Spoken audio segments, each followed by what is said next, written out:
آج ہم بات کریں گے سیڈنس کے اوپر، پریشانی، مصیبتوں کے اوپر، جو لائف میں ہماری زندگی بالکل رک سی جاتی ہے، بند ہو جاتی ہے، کچھ سمجھ نہیں آتا کہ کہاں جائیں، کیا کریں۔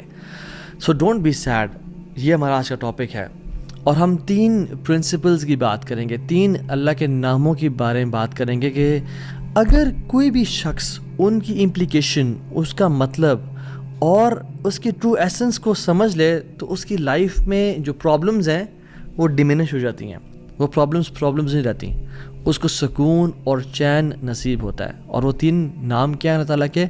قادر، قدیر اور مقتدر۔ ان تینوں کا تقریباً ایک ہی مطلب ہے، قاف، دال اور را ان کا روٹ ورڈ ہے۔ قادر قرآن میں 12 دفعہ آیا ہے، قدیر 45 ٹائمز آیا ہے، اور مقتدر 4 دفعہ آیا ہے، which shows کہ اللہ سبحانہ تعالیٰ ہر چیز پر فل قدرت رکھتے ہیں، اللہ تعالیٰ ہر چیز پر قادر ہیں، اللہ تعالیٰ اسباب کے محتاج نہیں ہے۔ جو مسلمان ان ناموں کو سمجھ لیتے ہیں نا، اور آج ہم سمجھیں گے ناموں کو، اور اس کی وجہ سے آپ دیکھیے گا by the end of the session کس طرح سے ہماری مصیبتیں، مشکلات ہمیں چھوٹی ہوئی نظر آتی ہیں، اور ہمیں کچھ پرنسپل سمجھ میں آئیں گے کہ ہم کس طرح سے اللہ تعالیٰ کی اس سیکرٹ ڈور آف ہیپینس کو انلاک کر لیتے ہیں۔ خدا کی قسم، مسلمانوں ہمیں خوش ہو جانا چاہیے، وہ کسی چیز کا محتاج نہیں ہے، نہ وہ اسباب کا محتاج ہے، نہ وہ لوگوں کا محتاج ہے، نہ وہ ٹائم اینڈ اسپیس کا محتاج ہے، نہ وہ لاز آف فزکس کا محتاج ہے۔ ہر چیز اس کی محتاج ہے، وہ کسی چیز کا محتاج نہیں ہے۔ So great news to all the Muslims, اگر ڈاکٹرز نے جواب دے دیا تو کیا ہوا؟ وہ قادر ہے، قدیر ہے، مقتدر ہے۔ اگر رشتہ داروں نے چھوڑ دیا تو کیا ہوا؟ اگر رشتہ نہیں ہو رہا تو کیا ہوا؟ اگر کاروباری لوگ جو ہیں انہوں نے آپ کو دھتکار دیا اور سائڈ پہ کر دیا تو کیا ہوا؟ His doors are still open، وہ مسبب الاسباب ہے۔ اللہ رب العالمین وہی ہیں جو یوسف کے دور میں تھے، جو ابراہیم کے دور میں تھے، جو موسیٰ کے دور میں تھے، جو عیسیٰ علیہ السلام کے دور میں تھے۔ اللہ رب العالمین وہی ہیں، اور وہ ہر چیز کو بدل سکتے ہیں، وہ ہر بند دروازہ کھول سکتے ہیں۔ مقتدر کا مطلب تو سبحان اللہ یہ ہوتا ہے کہ اس میں نا قدیر کی بھی بلاغت ہے، یعنی جو ہر چیز پر مکمل قدرت رکھتا ہے۔ آپ لے لیں مثالیں، یوسف علیہ السلام کی اگزامپل دیکھ لیں۔ ایک بچہ جو کہ بالکل اپنے انفینٹ سے نکل رہا تھا، اس کو کنویں میں پھینک دیا گیا، وہاں سے اس کو قافلے نے پرچیز کیا اور بالکل for pennies he was sold, اور عورت نے حملہ کیا ان پہ، گناہ کرنا چاہا، جیل میں ڈال دیا گیا ان کو، ٹھیک ہے۔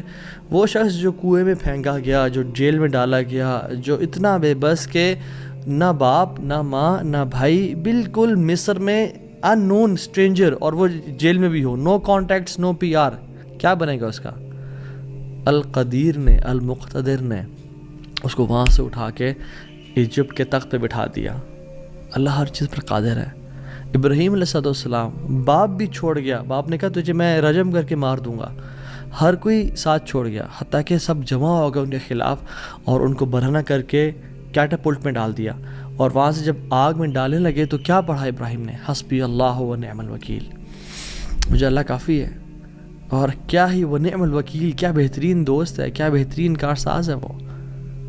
اور اللہ تعالیٰ نے وہ کس طرح کا قادر ہے، وہ کس طرح قدیر اور مقتدر ہے کہ اس نے ہواؤں کی ڈائریکشن کو نہیں پھیرا، نہ ہی اس نے سمندروں کے رخ کو بدلا، نہ ہی اس نے کوئی پرندے بھیجے جو کہ اس پانی کو، اس آگ کو ٹھنڈا کر دیں پانی پھینک کے، نہیں، بلکہ ڈائریکٹ اس آگ کو کہا جس کی صفت ہے جلانا، قُلْنَا يَا نَارُ كُونِي بَرْدًا وَسَلَامًا عَلَىٰ إِبْرَاهِيمَ، ہم نے کہا اے نار، اے آگ، ٹھنڈی ہو جا اور سلامتی کا باعث بن جا ابراہیم کے لیے۔ کچھ روایات میں تو یہ بھی آتا ہے کہ ان کی صحت کے بھی کچھ ارچہ کلام ہے کہ ابراہیم علیہ السلام سے پوچھا گیا کہ سب سے بہترین مومنٹس آپ کی زندگی میں کون سے تھے؟ تو ابراہیم علیہ السلام نے کہا کہ جب میں آگ میں تھا، کہ اللہ تعالیٰ نے اس کو حکم دیا تھا کہ ٹھنڈی ہو جا، اور اتنی ٹھنڈی نہ ہونا کہ ابراہیم کو تکلیف پہنچائے، سلامتی والی بن جانا۔ تو those were the best moments that I spend in my life. اور وہ کس طرح سے ٹھنڈی ہوئی کہ صرف ابراہیم کے لیے ٹھنڈی ہوئی، لیکن جو رسیاں ابراہیم علیہ السلام کے ہاتھ پہ بندھی ہوئی تھی ان کے لیے ٹھنڈی نہیں ہوئی، اس رسیوں کو جلا دیا، مگر ابراہیم علیہ السلام کے بال تک کو بھی نہیں جلایا۔ اور جب ابراہیم اس آگ سے نکلے تو ان کا جو باپ تھا آزر، وہ دیکھ رہا تھا اور کہتا ہے نعم رب ربک یا ابراہیم، کیا رب ہے تیرا ابراہیم. یعنی ایک کافر کو ایک مشرک کو تو یقین آ گیا کہ کیا رب ہے ابراہیم کا. ہم نے 50-60 سال زندگی گزار لی لائف کے، کچھ نے مجھ جیسے نے تو 20-30 سال گزارے زندگی کے. ہمیں ابھی تک رب کی قدرت پہ یقین نہیں آیا، ہمیں ابھی تک آنیسٹلی اللہ تعالیٰ کے مکمل قادر ہونے پہ یقین نہیں آیا. تیسرے پارے میں ایک شخص کا ذکر آتا ہے قرآن میں کہ ایک شخص گزر رہا تھا اور ایک قریہ سے، ایک بستی سے گزرا، ویلیج تھا، اور وہ بالکل یعنی آپ سمجھ لیں رونز تھا، وہ بالکل کھنڈرات بن چکا تھا. تو ان کے ذہن میں ایسے ہی خیال آیا who will raise them up، کون کھڑا کرے گا انہیں دوبارہ. ابن کثیر اور باقی لکھتے ہیں کہ وہ عزیر علیہ السلام تھے. خیر نیورتھلیس اللہ تعالیٰ نے ان کو موت دے دی، اور موت دینے کے بعد جب اٹھایا تو کہا کہ کتنا عرصہ تم پڑے رہے ہو اس جگہ پہ؟ تو کہا کہ دن کا کچھ حصہ. اللہ تعالیٰ نے کہا کہ تم 100 سال مردہ رہے ہو یہاں پہ.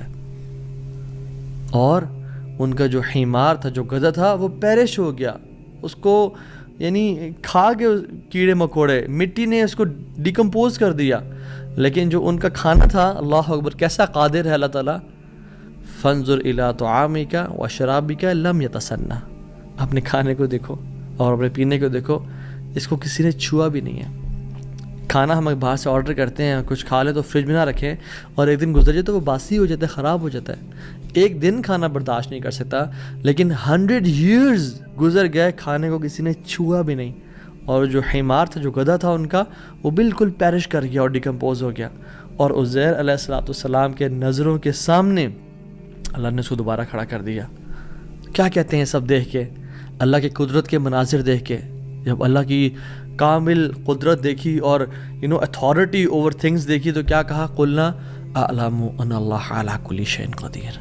قال اعلم ان اللہ علی کل شیء قدیر، میں جان گیا ہوں کہ اللہ تعالیٰ ہر چیز پر قادر ہے.